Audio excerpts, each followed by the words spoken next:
आपका दिमाग पास्ट के बारे में सोचता रहता है, फ्यूचर के बारे में सोचता रहता है, डे ड्रीमिंग करता रहता है, प्लान्स बनाता रहता है, प्लान्स जिनको आप कभी एग्जीक्यूट नहीं करेंगे ऐसे प्लान्स बनाता रहता है, खुद के बारे में सोचता रहता है, दूसरों के बारे में सोचता रहता है। तो आपका डिफॉल्ट मोड नेटवर्क काबू में नहीं है। आज के इस वीडियो में हम बात करने जा रहे हैं कि आपका दिमाग क्या कर रहा है जब आप कुछ भी नहीं कर रहे हैं।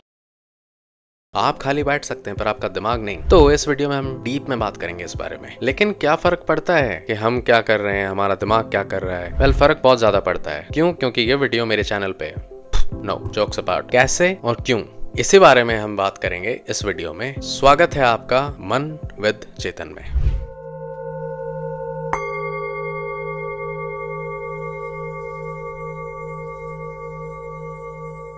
जिस दिन हम मेडिटेट करते हैं या जिस दिन हम रनिंग करके आते हैं तो दिमाग में एक अलग ही शांति सी होती है। भला कौन सा दिमाग का हिस्सा है जो शांत हो गया है? कुछ तो हिस्सा होगा। हर इमोशन, हर चीज के पीछे दिमाग का कोई ना कोई हिस्सा शामिल होता है। ये दिमाग का एक ऐसा हिस्सा है जिसे बोलते हैं डिफॉल्ट मोड नेटवर्क बिकॉज ये एक सर्किट है, एक न्यूरोसाइकाट्रिक सर्किट है जो अलग अलग हिस्सों से मिलकर बना है। पर इसे कैसे रेगुलेट करें हम, कैसे हम इस पे काबू पा सकें? दिमाग जब खुद के बारे में सोचता है तो दिमाग का ये एरिया एक्टिवेट हो जाता है जिसका मैंने नाम बताया आपको, डिफॉल्ट मोड नेटवर्क, DMN जिसे हम शॉर्ट में कहते हैं। जब आप रेस्टिंग स्टेट में होते हैं, जब आप कुछ नहीं कर रहे हैं, किसी गतिविधि में इन्वॉल्व नहीं है, उस समय डिफॉल्ट मोड नेटवर्क एक्टिवेट है। आपको लग रहा होता है कि आप कुछ नहीं कर रहे हैं पर आपका दिमाग शांत नहीं होता है उस समय पे। सरल भाषा में कहूं तो ये डिफॉल्ट मोड नेटवर्क जो है, अगर आपका दिमाग एक कंप्यूटर है तो ये एक स्क्रीन सेवर है। जब हम कुछ भी नहीं कर रहे होते हैं कंप्यूटर पे तो एक स्क्रीन सेवर आ जाता है, उसमें वीडियोस चलते रहते हैं ना। वैसे ही जब आपका दिमाग कुछ नहीं कर रहा होता है, जब आप कुछ नहीं कर रहे होते हैं तो आपका ये डिफॉल्ट मोड नेटवर्क एक्टिवेट हो जाता है और ये आपको मेमोरीज दिखाता है, फ्यूचर प्लानिंग्स दिखाता है, आपको अपने आप के बारे में सोचने मजबूर करता है, खुद के ख्याल आते हैं, दूसरों के ख्याल आते हैं, ये सब चलता रहता है। ये एक स्क्रीन सेवर की तरह है। तो कैसे काबू पाएं इन ख्यालों पर, और ये ख्याल क्यों हमें इतना मैटर करते हैं, इस बारे में बात करनी बहुत जरूरी है। क्यों जरूरी है? क्योंकि अगर हमने इस डिफॉल्ट मोड नेटवर्क को काबू में कर लिया तो आपकी कॉन्सेंट्रेशन, आपका फोकस, आपके इमोशंस, ये सब आपके काबू में आ जाएंगे। अब बड़ा इंटरेस्टिंग है कि हमें पता कैसे चला डिफॉल्ट मोड नेटवर्क के बारे में। अर्ली 2000s में मार्कस और उसकी टीम न्यूरो इमेजिंग पे रिसर्च कर रहे थे, ब्रेन की न्यूरो इमेजिंग पे। ये सब लोग न्यूरो साइंटिस्ट थे, तो ये सब क्या कर रहे थे ना, कोई टास्क देते और फिर उसके बारे में देखते कि ब्रेन का कौन सा एरिया एक्टिवेट हो रहा है। इस तरह से न्यूरो इमेजिंग पे रिसर्च चल रही थी। लेकिन एक्सीडेंटली इन्होंने क्या देखा कि जब इंसान कुछ नहीं कर रहा था, जब सब्जेक्ट कुछ नहीं कर रहा था, उस समय भी दिमाग के कुछ एरियाज एक्टिवेट हो रहे थे और ये एरियाज सभी में एक्टिवेट हो रहे थे। तो पता चला कि दिमाग खाली नहीं बैठा है, अभी भी कुछ ना कुछ एक्टिवेशन चल रहा है दिमाग में। इसलिए बिकॉज ये एक डिफॉल्ट मोड है दिमाग का, तो इसे नाम दिया गया default mode network. Default mode network एक सर्किट है, एक न्यूरोसाइकाट्रिक नेटवर्क है जो कुछ दिमाग के हिस्सों से मिलकर बना है। मैं अभी उनके बारे में बात करने वाला हूँ। क्यों बात करने वाला हूँ? ताकि हमें पता चल सके कि डिफॉल्ट मोड नेटवर्क आपके लाइफ के किन किन डायमेंशंस को टच कर रहा है। पहला हिस्सा है मीडियल प्रीफ्रंटल कॉर्टेक्स। इसके 3 फंक्शंस हैं। पहला है सेल्फ रेफरेंशियल थॉट्स, खुद को लेके जो ख्याल आते हैं वो मीडियल प्रीफ्रंटल कॉर्टेक्स से आते हैं। दूसरा है डिसीजन मेकिंग, जब आप कोई डिसीजन बनाने होते हैं तो मीडियल प्रीफ्रंटल कॉर्टेक्स एक्टिवेट होता है आपका। तीसरा फंक्शन है सोशल कॉग्निशन, मतलब कि आप दूसरों के बारे में क्या सोच रहे हैं। तो ये 3 फंक्शंस आए मीडियल प्रीफ्रंटल कॉर्टेक्स से। दूसरा हिस्सा है प्रिक्यूनियस।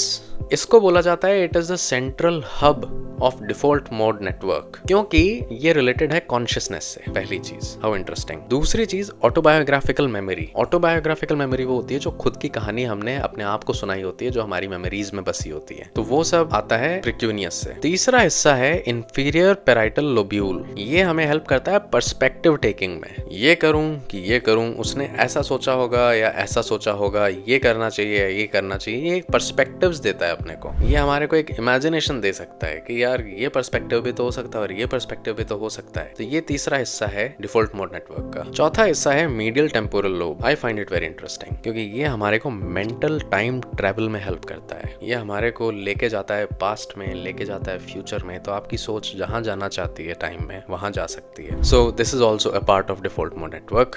फिर है आखिरी part, lateral temporal cortex. Lateral temporal cortex जो है ये रिलेटेड है लैंग्वेज लैंग्वेज से आपकी सोच को आवाज देता है, एक भाषा देता है जिस भाषा को आप समझ सकते हैं। सो अपन ने ये देखा कि डिफॉल्ट मोड नेटवर्क के अंदर आप टाइम ट्रैवल कर सकते हैं, आप कॉन्शियस होते हैं और आपकी भाषा जो होती है वो दिमाग ख्यालों को भाषा दे रहा होता है और आप सोशल कॉग्निशन में एक्टिवेटेड रहते हैं, आप सेल्फ रेफरेंशियल थॉट्स में एक्टिवेटेड रहते हैं। So this is basically default mode network. हमारा कॉग्निशन मतलब जो थॉट प्रोसेस है हमारी, वो या तो आउटवर्ड काम कर सकती है या इनवर्ड काम कर सकती है। आउटवर्ड मतलब जब आप किसी चीज पे अटेंशन पे कर रहे हैं, किसी काम में इन्वॉल्व हैं, उस दौरान भी दिमाग एक्टिवेटेड ऑफ कोर्स, और जो सर्किट एक्टिवेटेड है उसे बोलते हैं सेंट्रल एग्जीक्यूटिव नेटवर्क। लेकिन जब आपका कॉग्निशन इनवर्ड काम कर रहा है, मतलब आप कुछ नहीं कर रहे हैं रेस्टिंग स्टेट में और फिर भी कुछ सोचे जा रहे हैं, उस समय डिफॉल्ट मोड नेटवर्क काम कर रहा होता है। रोजमर्रा में दिमाग कैसे काम कर रहा है? फॉर एग्जाम्पल, अगर आप मैथ्स पढ़ रहे हैं या फिर आप रॉकेट साइंस पढ़ रहे हैं तो दिमाग आपका बाहर की तरफ सोच रहा है, आउटवर्ड सोच रहा है। वैसे ही दिमाग इनवर्ड भी सोच सकता है, जैसे हमने अभी बात करा था। तो दिमाग आउटवर्ड सोच रहा है, मैथ्स की प्रॉब्लम सॉल्व कर रहा है, लेकिन फिर आप बोर होने लगते हैं और फिर आप सोचने लगते हैं कि यार मैंने ऐसा किया होता तो बेटर रहता और मैं आगे से ऐसा करूंगा। तो ऐसे ख्यालों में आप जाने लगते हैं, इनवर्ड जाने लगते हैं आप। But then you wake yourself up again and you come back to maths, you come back to rocket science। तो ये इनवर्ड गए, फिर वापस आप आउटवर्ड आइए, स्विचिंग हो रही है। It actually works like a seesaw. सभी में ये सेंट्रल एग्जीक्यूटिव नेटवर्क है, आउटवर्ड थिंकिंग है, और ये डिफॉल्ट मोड नेटवर्क है, इनवर्ड थिंकिंग है। ये कभी इधर स्विच होता है, कभी इधर स्विच होता है, कभी इधर स्विच होता है, कभी इधर स्विच होता है। तो आप समझ सकते हैं कि आपकी कॉन्सेंट्रेशन, आपका फोकस कितना ज्यादा रिलेटेड है डिफॉल्ट मोड नेटवर्क से। तो अगर आपका दिमाग पास्ट के बारे में सोचता रहता है, फ्यूचर के बारे में सोचता रहता है, डे ड्रीमिंग करता रहता है, प्लान्स बनाता रहता है, प्लान्स जिनको आप कभी एग्जीक्यूट नहीं करेंगे, ऐसे प्लान्स बनाता रहता है, खुद के बारे में सोचता रहता है, दूसरों के बारे में सोचता रहता है, तो आपका डिफॉल्ट मोड नेटवर्क काबू में नहीं है, ठीक नहीं है। इसे ठीक कैसे करें, चलो बात करते हैं इस बारे में। आपका डिफॉल्ट मोड नेटवर्क ठीक नहीं है और इस पे वर्क किया जा सकता है। अब बात आती है मेंटल हेल्थ से कैसे रिलेटेड है डीएमएन। इसका बहुत क्रूशियल रोल है। चलो बात करते हैं एक एक कंडीशन के बारे में। डिप्रेशन की जहां तक बात करें तो डिप्रेशन में डीएमएन ओवर एक्टिव हो जाता है, इसलिए आप सोचते हैं खुद के बारे में, दूसरों के बारे में, पास्ट में ऐसा क्यों हुआ, फ्यूचर में तो कुछ हो ही नहीं सकता है। इस तरह के self referential thoughts, time travelling होती रहती है, तो वहाँ पे डीएमएन ज्यादा एक्टिवेटेड होता है। एंजाइटी में डीएमएन हाइपर एक्टिवेटेड है। क्यों? क्योंकि एंजाइटी वाले लोग फ्यूचर सिनारियोज बहुत इमेजिन करते हैं कि ऐसे हो गया तो, ऐसे हो गया तो, और वो ख्याल जो आते हैं फ्यूचर को लेके वो बड़े डरावने होते हैं, इसलिए उनमें एंजाइटी आने लगती है, इसलिए वो घबराने लगते हैं, घबराहट आती है, चिंता आती है। तीसरी कॉमन कंडीशन है ADHD, attention deficit hyper activity disorder, जिसमें कंसंट्रेशन कमजोर होती है। क्यों?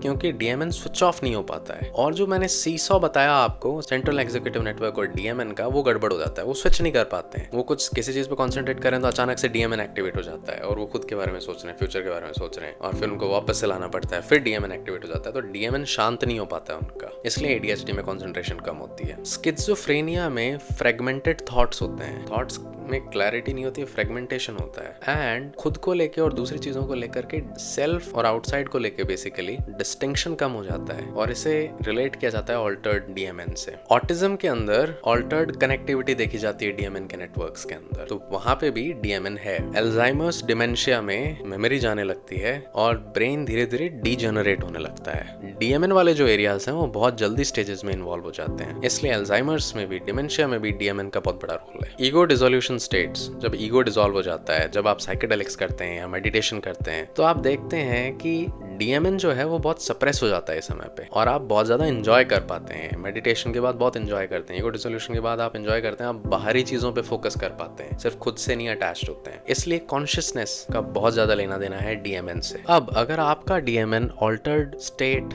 में है, उसकी एक्टिविटी गड़बड़ है, आपको मैंने इतने सारे मेंटल हेल्थ कंडीशंस बताए जिनमें डीएमएन गड़बड़ होता है, तो डीएमएन को रेगुलेट कैसे करें? और ये सबसे इंपॉर्टेंट पार्ट है इस वीडियो का, क्योंकि we are now talking about solutions. तो पहला तरीका है मेडिटेशन या माइंडफुलनेस। सब लोग बात करते हैं मेडिटेशन करनी चाहिए, and it sometimes gets annoying, but I am talking science here. तो अगर आप 10 से 20 मिनट मेडिटेशन करते हैं या माइंडफुलनेस एक्सरसाइजेस करते हैं, तो इसने कंसिस्टेंटली रिसर्चेस में शो किया है कि ये डीएमएन की एक्टिविटी को स्लो डाउन कर देता है, and you get involved in outside world. और जो शिफ्टिंग होती है डीएमएन और सेंट्रल एग्जीक्यूटिव नेटवर्क्स के बीच में, उसको भी स्मूथ कर देता है, तो आपकी कॉन्सेंट्रेशन इंप्रूव होती है। तो आप खुद के बारे में ज्यादा सोचना, फ्यूचर सिनेरियोज इमेजिन करना, ये जो फिजूल की बातें हैं, इंपॉर्टेंट बातें हैं, लेकिन जब जरूरत से ज्यादा हो जाती है तो फिजूल की बातें हो जाती हैं, तो उनसे आप राहत पा लेते हैं और आप दुनिया में इन्वॉल्व होने लगते हैं और आपकी कॉन्सेंट्रेशन अच्छी होने लगती है। उदाहरण के तौर पे अगर आप 10 मिनट अपनी ब्रीदिंग पे फोकस करें और फिर आप अपनी आंखें खोलें तो you will realise that you are in this moment now, you are